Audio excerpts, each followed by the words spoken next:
We're constantly told that hard work means, well, grinding, right? Physical effort, pushing through external stuff. Exactly. Climbing the corporate ladder, lifting weights, long hours at the desk, that kind of thing. Yeah, like we measure our success by how much we sweat, basically, how much tangible effort we put out there. But what if the greatest exertion, the really hard work, has nothing to do with the external world at all? Hmm.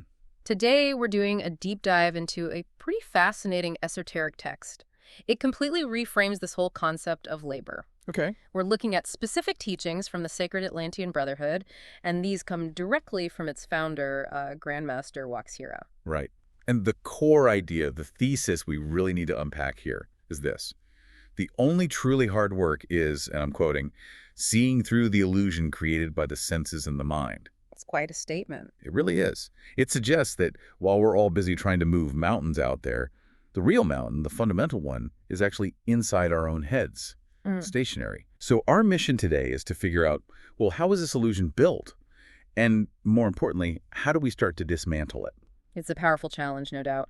We're looking at a spiritual system that really emphasizes internal discipline over, say, physical output. Yeah. And to get that clarity the text talks about, you first kind of have to accept a difficult premise, that your immediate experience, what you see, what you think, might be, well, fundamentally suspect. That's the tricky part. Let's start right there at the root. Our senses. Our senses. Okay. I mean, we rely on them for everything, right? Mhm. Driving, cooking, just basic survival day to day. But WaXhira calls the senses and the mind the greatest deceivers. That feels, well, completely counterintuitive. It does, initially. If our senses are lying, how can we trust anything? Well, that's the core point, isn't it? The source isn't saying the senses are useless. Obviously, they're necessary tools for navigating the physical world. Sure, for getting around. But, and this is crucial, they are limited receivers. They only capture a tiny, tiny fraction of what's actually out there. Think about the visible light spectrum or the range of sounds we can hear. It's just a sliver. Exactly. We're building our entire understanding of reality based on this very narrow band of data that our sensory equipment happens to pick up. Okay, so if the senses only give us limited, maybe incomplete data, where does the real deception kick in? Is it the senses themselves or something else? It seems to happen more in the next step. The filtering and interpretation, the senses, they just bombard us with this raw input.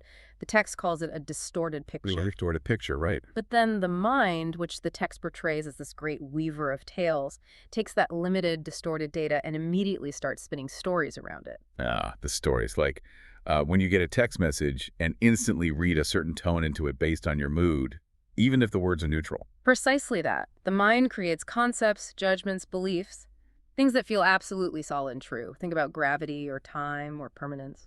Things we take for granted. But within this particular framework, they're actually labeled as mere illusions. So the illusion isn't just out there. It's the mental framework, the story we impose on the sensory input. And the mind isn't exactly a neutral processor in this view, is it? It's got its own agenda, its own baggage. I keep thinking about how our personal history, our desires, fears, attachments, they act like colored glasses. They're described as the ultimate distorting filters. Absolutely. If you're driven by a strong desire, for instance, your mind will selectively interpret everything through the lens of that desire. Seeing what you want to see. Or if you're afraid, everything looks like a potential threat. These filters basically ensure that the reality we perceive is always subjective, always filtered, never quite whole. That makes sense for personal bias. But the text also talks about the mind's tendency to categorize and label things. Why is that specifically seen as trapping? Isn't categorizing just how we organize the world? It starts as a necessary tool, sure. You need to know rock from water. But it quickly escalates into judgmental duality. We don't just categorize tall and short. We assign value. Instantly. Right and wrong, good and bad, success and failure. WaXhira teaches that this world of duality, this constant judging, is what keeps us trapped. Trapped how? We spend our lives swinging between these manufactured poles, desperately clinging to what we label good and fighting what we label bad. We don't realize the poles themselves are mind-made. So we're stuck in this cycle of chasing and resisting. Exactly. Chasing fleeting perfection, resisting unpleasantness. It keeps us locked in this state of constant internal exertion, even if we're just sitting still. Okay, so if we zoom out, this physical world, which feels so solid, so concrete, so undeniably real, is basically the end result of all this limited sensing and biased processing. Precisely. That's the implication. The specific claim WaXhira makes is quite profound, and it echoes ancient wisdom traditions. The physical world appears solid, real, permanent. But it isn't. Yet it is nothing but a reflection, a projection of consciousness. Our individual and collective consciousness is essentially projecting this entire structure. Wow. The text sums it up beautifully, calling existence a mysterious play, a kind of cosmic theater designed to be so convincing that we forget we're part of it, or even running it. We forget we're the audience, the actors, and the stage crew all at the same time. Okay, that's a lot to take in. If this mysterious play, this physical reality, is constantly changing, our bodies age, relationships shift, the earth itself moves, then what's the constant? What's behind the veil, so to speak? We need some kind of fixed point, right? We do. And that's the transition to the timeless, unchanging truth, something the dualistic mind, with its constant chatter and labeling, simply cannot grasp. And what is that truth identified as? The Brotherhood identifies it as the essence of our higher self, you could say, or the eternal soul. Specifically, they use the term Christos. Let's pause there for a second, because a term like Christos, well, it can carry a lot of specific religious or historical weight for people. How does Grandmaster WaXhira define it in this context? That's a really important clarification. Crucially, WaXhira defines the Christos not as a specific historical person or a figure tied to one religion. Okay. It's presented as the universal consciousness of truth itself. Pure, unconditioned awareness that underlies everything. It's the potential state of enlightenment, of oneness that's inherent within every single being. So it's the fixed point. It's the fixed point beneath the turbulent waves of emotion and thought, and distinct from the temporary ship of the body. That completely reframes the mission then, doesn't it? The hard work isn't about finding some external god or divine being. No. It's about clearing away all the mental noise, the illusions, so we can recognize the divine self that we fundamentally already are. Exactly. Which brings us to a really interesting connection the text makes. It draws on an external source to illustrate this very principle, the Gospel of Thomas. Specifically, saying 3. Ah, yes. It's a powerful one. It reads, "If your leaders say to you, 'Look, the kingdom is in the sky,' then the birds of the sky will precede you. If they say to you, 'It is in the sea,' then the fish will precede you. But the kingdom is within you, and it is outside you."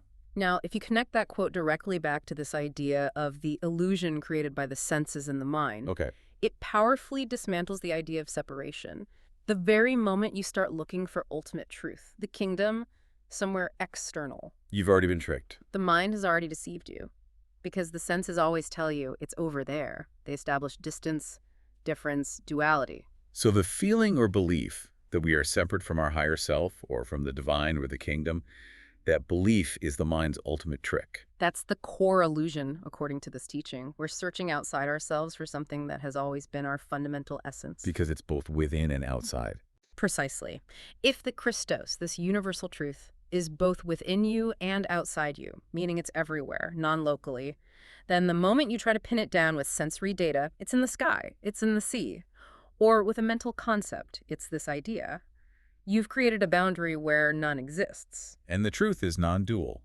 It's whole, always present. Yes. So the real hard work, the discipline, is about dissolving those self-manufactured boundaries in our perception. This radically changes how we might interpret, say, older teachings or scriptures, like the call, work hard in your youth. We usually think of, saving money, building a career, physical effort. Industry, thrift, all that. But this source flips it entirely. It's not about physical labor. It's framed as a call to spiritual discipline. And the rationale for focusing this discipline, particularly on youth, is pretty clear in the text. 2 main reasons. Okay. First, youth is generally when our minds are considered most flexible. Our habits of perception are still being formed. It's the time we're most impressionable. So if you start learning to see the world as an illusion early on, you build a foundation of clarity that can last a lifetime. The second reason is pragmatic. If you wait until you're older to start this kind of internal work, you're potentially fighting against decades of deeply ingrained mental patterns, assumptions, and those dualistic judgments we talked about. it's harder to unlearn those habits later. Makes sense. It requires more effort to see through the illusion then. So the true work, This labor of awareness is really a commitment to constantly examining your own perception. Honestly, that sounds pretty exhausting in its own way. It requires vigilance, yes. What are the practical tools? How does someone actually do this within the Sacred Atlantean Brotherhood? How do they cultivate this awareness? Well, the primary method seems to be relentless self-observation, and this is cultivated through specific, focused practices, things like meditation, yes, but also repetitive catechisms. Catechisms like affirmations. Spiritual truth affirmations, essentially. Yeah. Repeated to bypass the critical mind, and also specific rituals that are designed to disrupt habitual ways of thinking. And these tools change depending on where the student is at, their level. Yes, they vary based on the student's level of advancement, which they call degrees. Okay, let's look at the first level, the initiate degree. The tools mentioned are the ocean, the wave, and the ship. They sound like lovely metaphors, but how are they used practically? They're intended as very practical anchors. For meditation, yes, but also for just daily self-analysis.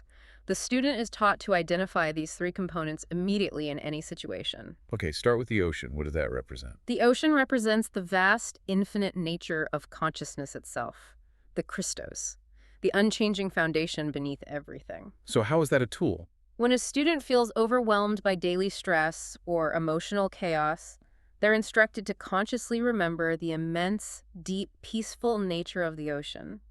The realization, the knowing that you are fundamentally that ocean, not the temporary surface turbulence. Ah, that provides perspective. It's a tool for instant self-recalibration, grounding yourself in that underlying reality. Okay. Then there's the wave. That sounds like the turbulence itself. It is. It's the identification tool for all ephemeral experiences. The wave represents the thoughts, the desires, the fears, the emotions, all the things that constantly arise and pass away in consciousness. So the practical application. The student is taught that a wave, by its very nature, is temporary. It rises, it crests, and it always falls back into the ocean. So when you feel intense anger, for example, you're trained to recognize it, not as you, but as a wave passing through the ocean of your awareness. Just naming it wave creates distance. Exactly. It creates just enough distance so you don't get completely swept away or identify with it. You observe it without drowning in it. And the third one, the ship. That feels the most personal. It represents the body, the physical vessel that carries us through this world. Yeah. By realizing the body is a vehicle, a temporary vessel, and not the eternal self, the student aims to change their relationship with things like physical pain, aging, even exertion itself. The body is still treated with respect, maintained properly, like a ship needed for a long journey. But the student is encouraged not to identify with the ship's inevitable wear and tear, its maintenance issues, or its eventual decay. Shifting focus from the vessel to the consciousness inside. Precisely. The focus shifts to the consciousness driving the vessel. That's the practical utility of seeing the body as the ship. That's much deeper than just symbols. Yeah. Okay, so as the student progresses, they move to the captain degree.